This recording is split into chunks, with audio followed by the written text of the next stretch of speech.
ಸ್ವಾದ ಸರೋವರಕ್ಕೆ ಸ್ವಾಗತ. ಜಯರಾಮ್ ಮತ್ತು ಲತಾ ಮಾಡುವ ನಮಸ್ಕಾರಗಳು. ವೀಕ್ಷಕರೇ, ಇವತ್ತು ನಾನು ನಿಮಗೆ ಒಂದು ಸಿಹಿ ತಿನಿಸು ಮಾಡಿ ತೋರಿಸ್ತಾ ಇದ್ದೀನಿ. ಈಗಿನೇನು ಆಷಾಢ ಮುಗಿದ ತಕ್ಷಣ ಶ್ರಾವಣ ಶುರುವಾಗತ್ತೆ. ಮತ್ತು ಅಯ್ಯಂಗಾಸ್ಗೆ ಇನ್ನೂ ಆಷಾಢ ಸ್ಟಾರ್ಟೇ ಆಗಿಲ್ಲ. ಆಡಿ ಅಂತೀವಿ ನಾವು, ಅದಕ್ಕೆ ಆಡಿ ಸ್ಟಾರ್ಟ್ ಆಗುತ್ತೆ ಈ ತಿಂಗಳು 18ಕ್ಕೆ. ನಮ್ಮದು ಮೊದಲ ಶುಕ್ರವಾರ ಅಂತೀವಿ. ಈ ಸಮಯದಲ್ಲಿ ಶ್ರಾವಣ ಮಾಸದಲ್ಲಿ ಮತ್ತು ಆಡಿದಲ್ಲಿ ಮಾಡೋದು ತಂಬಿಟ್ಟು ಸಹಜವಾಗಿ ಮಾಡ್ತೀವಿ. ತಂಬಿಟ್ಟು ಮಾಡಿ ಅದಕ್ಕೆ ತುಪ್ಪದ ಬತ್ತಿ ಹಾಕಿ ದೇವ್ರ ಮುಂದೆ ದೀಪ ಹಚ್ತೀವಿ.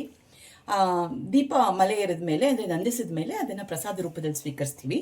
ಸೊ ಈ ತಂಬಿಟ್ಟು ನಮ್ಮ ಮನೇಲೆ ನಾವು ಹೇಗೆ ಮಾಡ್ತೀವೋ, ನಾವು ಅಯ್ಯಂಗಾರ್ ಸಂಪ್ರದಾಯದಲ್ಲಿ ಹೇಗೆ ಮಾಡ್ತೀವೋ ಅದನ್ನು ತೋರ್ಸೋಕೆ ಒಂದು ಚಿಕ್ಕ ಪ್ರಯತ್ನ. ನಮ್ಮ ಸಾಧು ಸರೋವರ ಚಾನಲ್ ಯಾರ್ಯಾರು ನೋಡ್ತಾ ಇದ್ದೀರೋ ಎಲ್ಲರೂ ದಯವಿಟ್ಟು ಸಬ್ಸ್ಕ್ರೈಬ್ ಮಾಡಿ, ನೋಡಿ, ಲೈಕ್ ಮಾಡಿ, ಶೇರ್ ಮಾಡಿ. ಹೀಗೆ ಮಾಡಿ ನಮಗೆ ನಿಮ್ಮ ಸಪೋರ್ಟ್ ತೋರಿಸಿ. ತಂಬಿಟ್ಟು ಮಾಡೋಕ್ಕೆ ನಾನು 2 ಕಪ್ಪು ಅಕ್ಕಿ ಹಿಟ್ಟು, ಇದು ರೆಗ್ಯುಲರ್ ಅಕ್ಕಿ ಹಿಟ್ಟು, ಅಂಗಡಿಯಿಂದ ಏನು ತೊಗೊಂಬಂದಿದ್ದೀನಲ್ಲ ಅದನ್ನೇ ಇಟ್ಕೊಂಡಿದ್ದೀನಿ. ಬೇಕಾದರೆ ಮನೇಲಿ ಅಕ್ಕಿ ನೆನೆಸಿ ಒಣಗಿ ಹಾಕಿ ಬೀಸ್ಕೊಂಡು ಮಡಿಯಾಗಿ ಮಾಡ್ಬೋದು.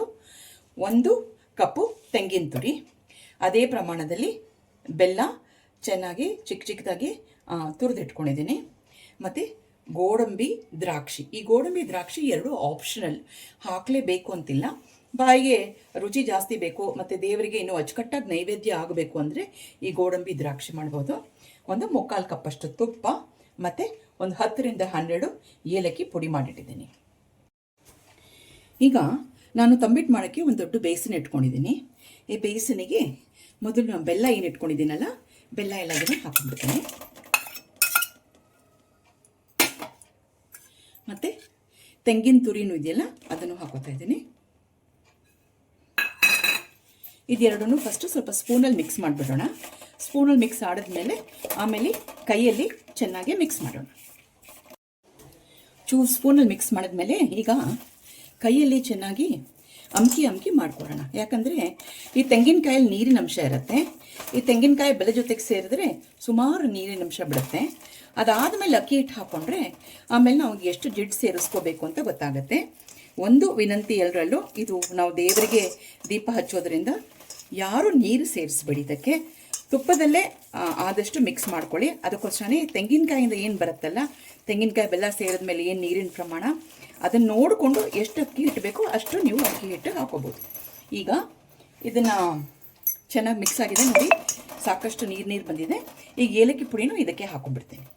ಏಲಕ್ಕಿ ಪುಡಿನೂ ಇದಕ್ಕೆ ಹಾಕಿಬಿಟ್ಟು ಮಿಕ್ಸ್ ಮಾಡಿಬಿಟ್ರೆ ಆಮೇಲೆ ಅಕ್ಕಿ ಹಿಟ್ಟು ಹಾಕ್ಕೊಂಡ್ರೆ ಸರಿಯಾಗಿ ಹೊಂದ್ಕೊಳ್ಳುತ್ತೆ. ಇದು ಮಾಡಿ 1-2 ನಿಮಿಷ ಇಟ್ಬಿಟ್ರೆ ಚೆನ್ನಾಗಿ ನೀರು ಬಿಟ್ಕೊಳ್ಳುತ್ತೆ. ತೆಂಗಿನಕಾಯಿ ಬೆಲ್ಲ ಸೇರಿ ಸ್ವಲ್ಪ ನೀರು ಬಿಟ್ಕೊಂಡಿದೆ. ಇವಾಗ ಅಕ್ಕಿ ಹಿಟ್ಟು ಹಾಕ್ಕೊಳ್ಳೋಣ.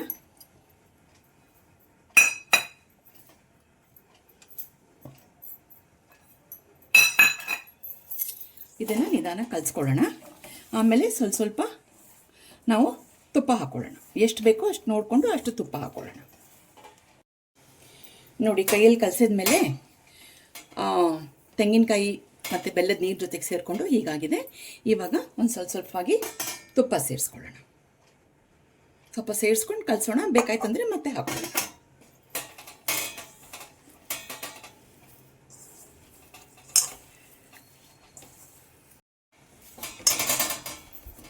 ಇನ್ನೊಂದು ಸ್ವಲ್ಪ ಹಾಕೋತಾ ಇದ್ದೀನಿ ತುಪ್ಪ.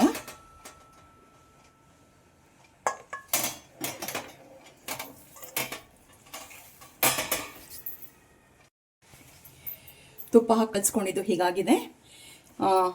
ನಾ 3/4 ಕಪ್ ಇಟ್ಕೊಂಡಿದ್ರೊಳಗೆ ಇನ್ನೂ ಎಷ್ಟು ತುಪ್ಪ ಮಿಕ್ಕಿದೆ. ಇದನ್ನು ನಾನು ಇವಾಗ ಇದರೊಳಗೆ ಒಂದು ಸ್ವಲ್ಪ ನಾನು ಗೋಡಂಬಿ ದ್ರಾಕ್ಷಿ ಒಗ್ಗರಣೆ ಹಾಕಕ್ಕೆ ಮಾಡ್ತಾ ಇದ್ದೀನಿ. ಈಗ ಗೋಡಂಬಿ ದ್ರಾಕ್ಷಿ ಆಪ್ಷನಲ್ ಅಂತ ಹೇಳಿದೆ. ಇಲ್ದಿರೋರು ಗೋಡಂಬಿ ದ್ರಾಕ್ಷಿ ಬೇಡ ಅನ್ನೋರು ಇದನ್ನು ಹಿಂಗೆ ಕ್ಲೀನಾಗಿ ಒಡೆದಿರೋ ಹಾಗೆ 1-2 ಉಂಡೆ ಮಾಡಿ ಇದಕ್ಕೆ ತುಪ್ಪದ ದೀಪ ಹಚ್ಚಿ ಬತ್ತಿ ಹಾಕಿ ದೀಪ ಹಚ್ಬೋದು. ಮತ್ತು ನಾನು ಗೋಡಂಬಿ ದ್ರಾಕ್ಷಿ ಇಟ್ಕೊಂಡಿದ್ದೀನಿ. ಇದು ಒಗ್ಗರಣೆ ಮಾಡಿ ಆಮೇಲೆ ದೀಪ ಹಚ್ಚಿ ತೋರಿಸ್ತೀನಿ. ಒಗ್ಗರಣೆಗೆ ತುಪ್ಪ ಕಾದಿದೆ. ಈಗ ಗೋಡಂಬಿ ಪೀಸ್ ಮಾಡಿದ್ಮೇಲೆ ಅದು ಹಾಕೋತಾ ಇದ್ದೀನಿ. ಗೋಡಂಬಿ ಒಂದು ಸ್ವಲ್ಪ ಕಂದು ಬಣ್ಣ ಬಂದ ತಕ್ಷಣ ದ್ರಾಕ್ಷಿ ಹಾಕೊಂಡ್ಬಿಡ್ತೀನಿ. ದ್ರಾಕ್ಷಿ ಒಂದು ಸ್ವಲ್ಪ ದಪ್ಪ ಆಗಬೇಕು. ಆವಾಗ ನಮ್ಮ ಒಗ್ಗರಣೆ ಆಗಿದೆ ಅಂತ ಲೆಕ್ಕ. ಇವಾಗ ದ್ರಾಕ್ಷಿ ಹಾಕೋತಿದ್ದೀನಿ.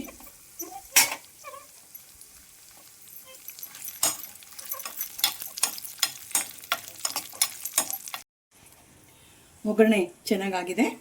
ಇವಾಗ ಇದನ್ನು ತಂಬಿಟ್ಟಿಗೆ ಹಾಕ್ಬಿಡ್ತಿದ್ದೀನಿ.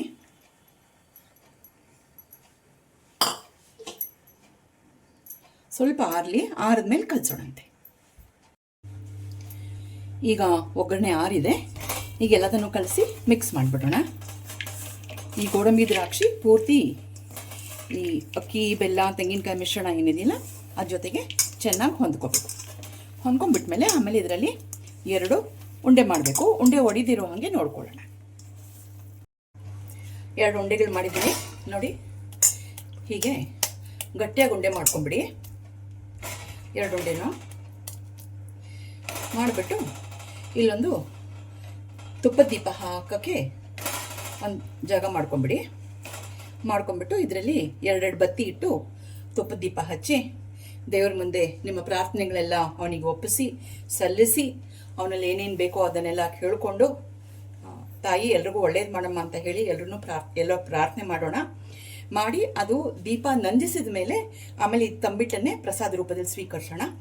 நாங்கே ஐங்கார்ஸ்ಗೆ ಇದಕ್ಕೆ ನನ್ಸೋದುನಕ நாங்கே மலை ஏறுறதுன்னு சொல்றோம். பட் ஆக்சுவலி மலை ஏறுதுனாக்கா ஸ்ரீ ரங்கப்பிரிய சுவாமிகள் என்ன சொல்லிக்கிறந்தானாக்கா பெருமாள் மலை ஏறினார் ಅಂತ. ಪ್ರಾಬಬ್ಲಿ பெருமாள் மலை ஏறினார் ಅನ್ನಕ அவர் ಶ್ರೀನಿವಾಸ್ರಿ சொல்றாரோ என்னமோ தெரியவில்லை.